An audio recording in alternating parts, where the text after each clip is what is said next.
I'm Emma Rodriguez, 28, and CEO of Phoenix Creative Solutions, a marketing consultancy that specializes in rescuing brands from bankruptcy. Right now, I'm standing outside my sister's gallery, watching two police officers stretch yellow tape across the entrance. The evidence do not cross sign flutters in the morning breeze like some twisted congratulations banner. 3 months of planning, $20,000 of my money, and this is how it ends. The detective approaches me with that look cops get when they're about to deliver bad news. Ms. Rodriguez, we'll need you to come down to the station. You were the primary sponsor of this exhibition, correct? I nod, still staring at the sealed doors. Inside, Sophia's masterpieces hang on walls I paid to rent, under lights I paid to install, surrounded by the dreams I was stupid enough to believe in. Again, ma'am, are you aware that several of these artworks are suspected forgeries? High-end pieces being sold as originals to unsuspecting investors.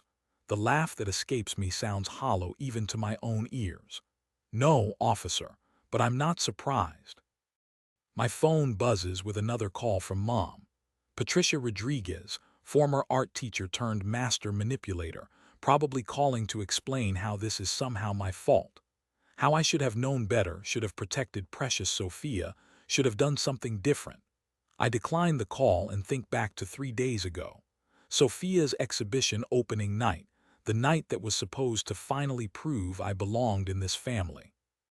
The night Mom and Dad turned into Sophia's surprise wedding reception without telling me. The night I discovered that my baby sister, the family's golden child, had been systematically sabotaging my business. The night I finally stopped being the good daughter. Officer, I say, straightening my shoulders, there's a lot more you need to know about my family. Growing up as the eldest Rodriguez daughter meant living in Sophia's shadow before she could even walk. I'm talking about a 3-year age gap that felt like a lifetime of being second place in my own house. Mom used to hang Sophia's finger paintings on the refrigerator like they belonged in the Louvre. Look at this composition, Emma. Your sister has such natural talent. Meanwhile, my honor roll certificates got a quick glance and ended up in a drawer somewhere in the kitchen junk pile. I stopped bringing home academic awards by 7th grade because watching Mom's eyes glaze over was more painful than just staying quiet about my achievements. The jokes began early, like really early. Emma's our practical one, Mom would tell visitors, ruffling Sophia's curls while I stood there holding my science fair trophy or debate team medal. But Sophia, she's our artist. She sees the world differently than the rest of us. Different was right.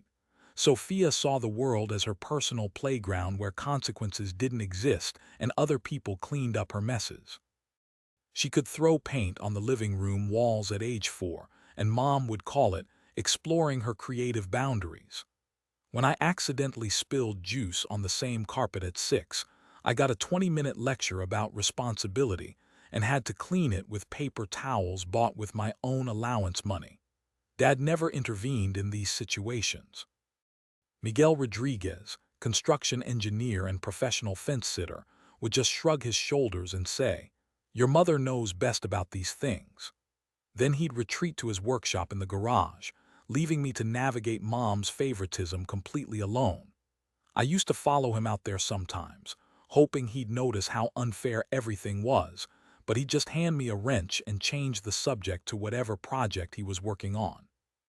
The worst part wasn't the obvious stuff like birthday parties where Sophia got elaborate themes while I got store-bought cake. It was the subtle ways they made me invisible in my own family. Sophia's kindergarten art show got the whole family there with cameras and flowers. My high school graduation had Mom checking her watch every 5 minutes because Sophia had a dance recital the same weekend. Guess which event we left early for? By middle school, I'd learned to stop expecting them to show up for anything involving me. When I made varsity debate team as a freshman, I didn't even bother telling them about the regional tournament.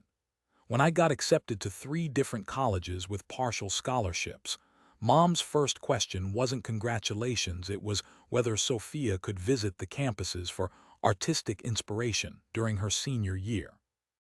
The only person who seemed to actually see me was Grandma Esperanza. She'd slip me $20 after family dinners and whisper, "Honey, you're going to do something special someday. I can feel it in my bones." At the time, I thought she was just being nice to the overlooked granddaughter.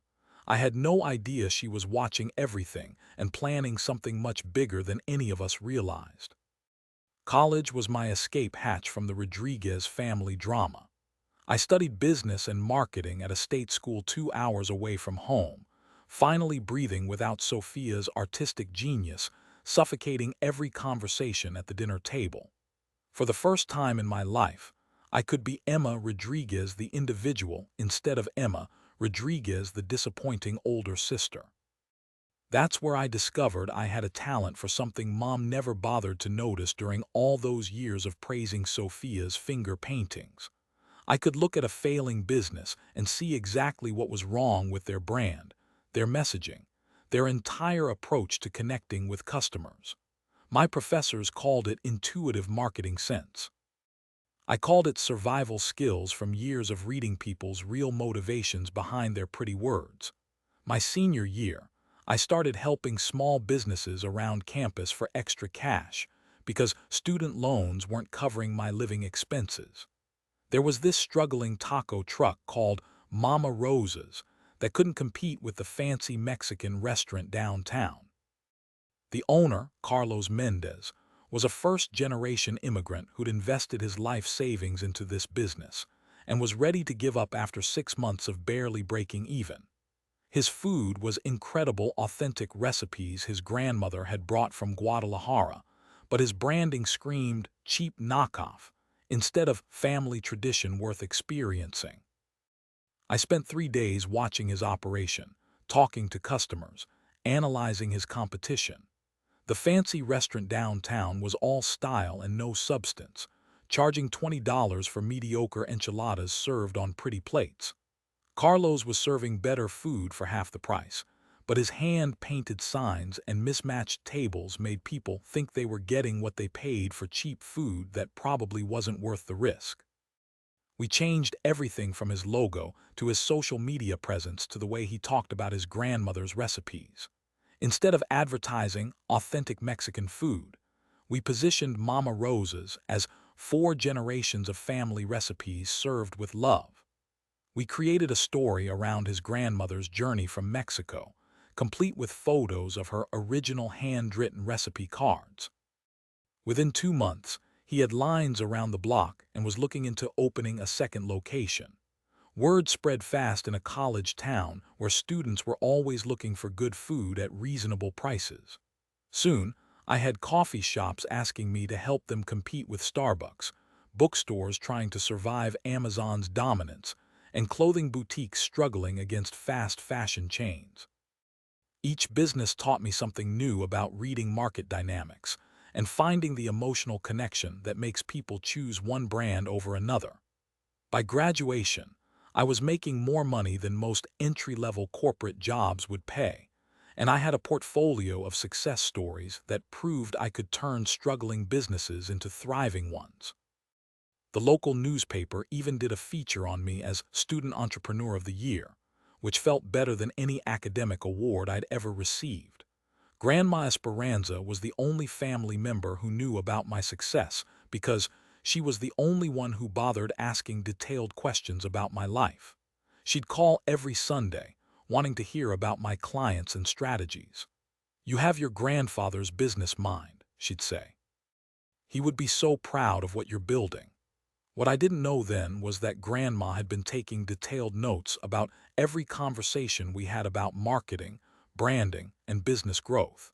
She was also quietly transferring money into a savings account she'd opened in my name when I turned 18, money I had no idea existed until she decided I was ready to use it. The day before graduation, Grandma Esperanza pulled me aside during what I thought was just another family dinner. We were sitting on her back porch while Mom and Sophia argued about Sophia's post-graduation plans inside. Dad was probably hiding in the garage again, avoiding conflict like he'd perfected over the years. "Emma, I want you to start your own company," she said without any preamble. Don't go work for someone else when you can build something yourself. I started to protest that I didn't have the capital for a startup, but she held up her hand and pulled out an envelope that looked like it had been prepared for months. Inside was a cashier's check for $25,000 and keys to a small office space she'd been secretly renting downtown. This is your inheritance, but I'm giving it to you now when you can actually use it to build something meaningful, she explained.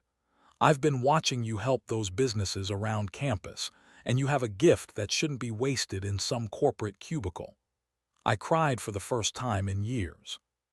Not because of the money, though that was life-changing, but because someone finally believed in me enough to invest in my dreams instead of just telling me to be practical and get a safe job with benefits.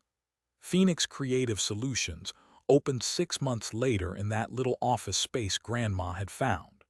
The name felt perfect, rising from the ashes of all those years being overlooked and underestimated. I specialized in rebranding companies that everyone else had written off as hopeless cases, businesses that were one bad quarter away from closing their doors forever. My first major client was Hartwell's Hardware, a third-generation family store that was losing customers to Home Depot and Lowe's. Old Mr. Hartwell was literally packing up inventory to close when I walked through his doors. His store felt like a museum: dusty shelves, handwritten price tags, and zero online presence in an increasingly digital world. But when I talked to his longtime customers, they had stories about 3 generations of Hartwells helping them fix everything from leaky faucets to broken dreams of home renovation. These weren't just transactions, they were relationships built over decades of trust and expertise that no big box store could replicate. We repositioned Hartwell's Hardware as your neighborhood problem solvers and created a marketing campaign around real customer stories. Instead of competing on price, we emphasized the personal service and local expertise that made them irreplaceable to their community.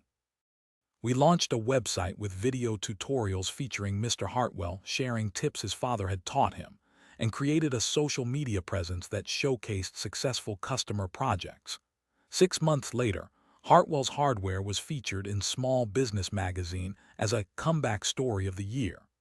The article included a full-page photo of me standing next to Mr.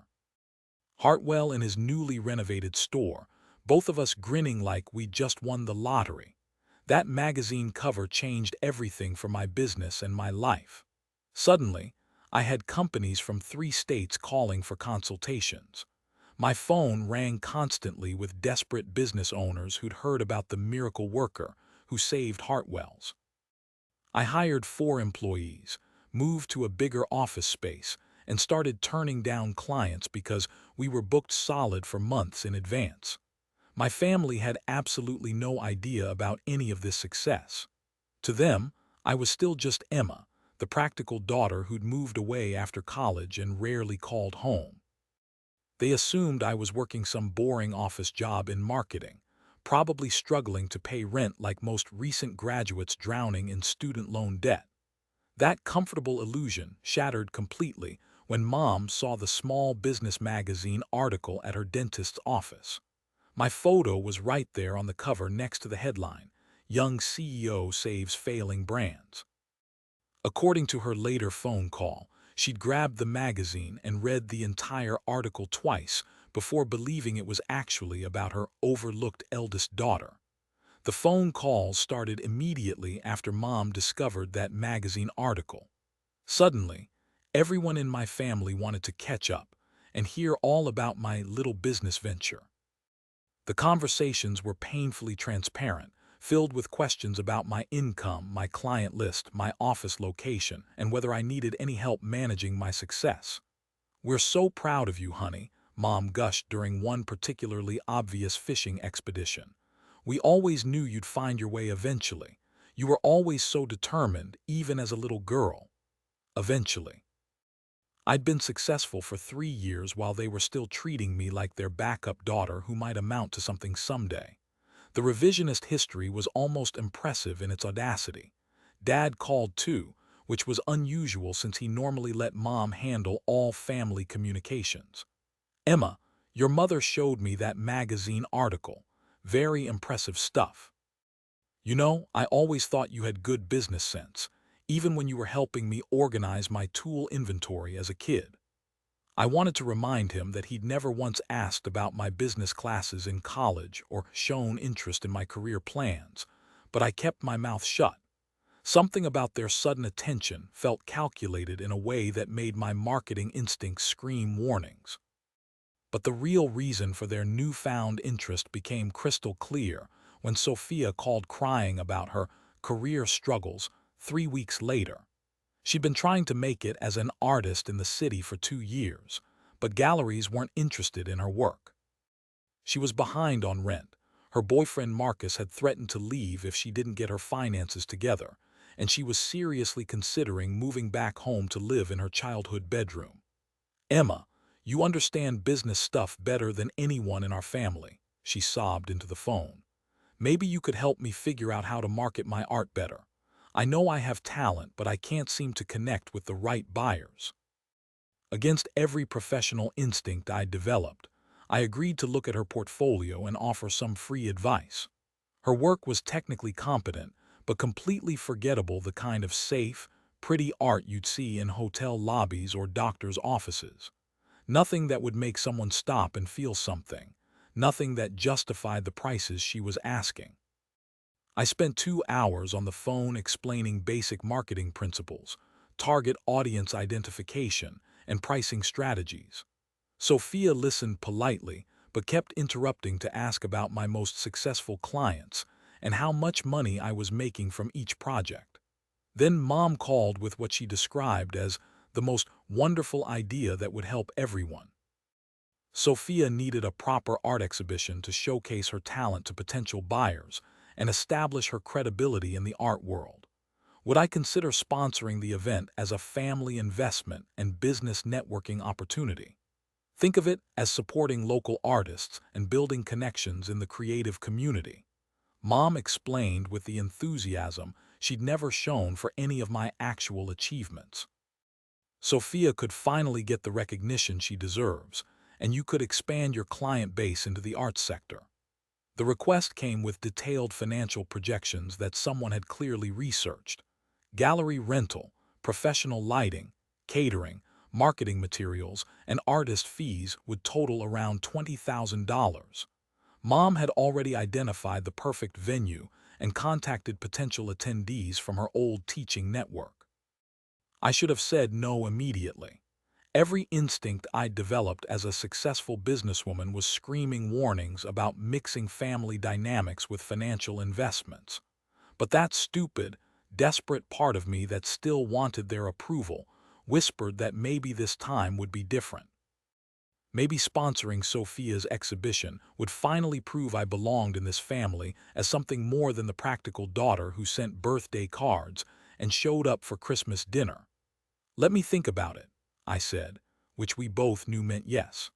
The planning process consumed 3 months of my life and more emotional energy than I'd spent on my biggest corporate clients. I rented the prestigious Meridian Gallery downtown, hired professional lighting technicians who specialized in art exhibitions, and paid for a catering company that had worked museum openings and gallery launches throughout the city. Mom threw herself into the exhibition planning with an intensity I'd never seen her display for anything involving me. She created guest lists, designed invitations, and coordinated with local art critics and collectors. Her excitement was infectious, and for the first time in years, I felt like we were working together towards something meaningful. She invited everyone from her former teaching colleagues to Dad's construction crew, plus dozens of people from the local art community I'd never heard of. "This is going to put Sophia on the map," she kept saying, her eyes bright with the kind of maternal pride I'd spent my whole life hoping to inspire. Sophia seemed genuinely grateful for my support, calling regularly to update me on her preparations and ask for advice about presenting her work professionally. She'd even started referring potential clients to Phoenix Creative Solutions, saying her successful sister could help them with their marketing needs. The night of the opening, I arrived early to make sure everything was perfect. The Meridian Gallery looked absolutely incredible. Sophia's paintings hung under warm, professional spotlights that made even her most mediocre pieces look museum quality.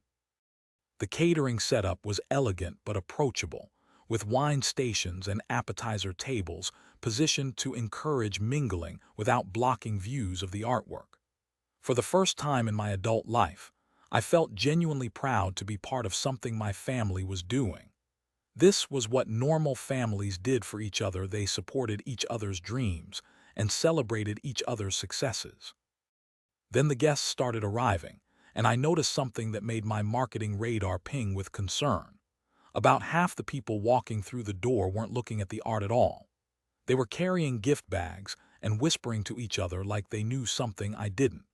Several older men in expensive suits were studying specific pieces with the intensity of serious collectors, which seemed odd for Sophia's first major exhibition. Sophia appeared in a flowing white dress that looked suspiciously formal for an art opening. "Emma, you made all of this possible. I can't thank you enough for believing in me when no one else would." Before I could respond to her unusually heartfelt gratitude, Mom grabbed the microphone from the catering manager and called for everyone's attention. The crowd gathered around her with anticipation that felt rehearsed, like they'd been waiting for this moment. "Everyone, if I could have your attention, please. Tonight isn't just about celebrating Sophia's incredible artistic talent and the launch of her professional career." My stomach dropped with a sickening certainty that something was very wrong. "Tonight, we're also celebrating Sophia's engagement to Marcus Williams.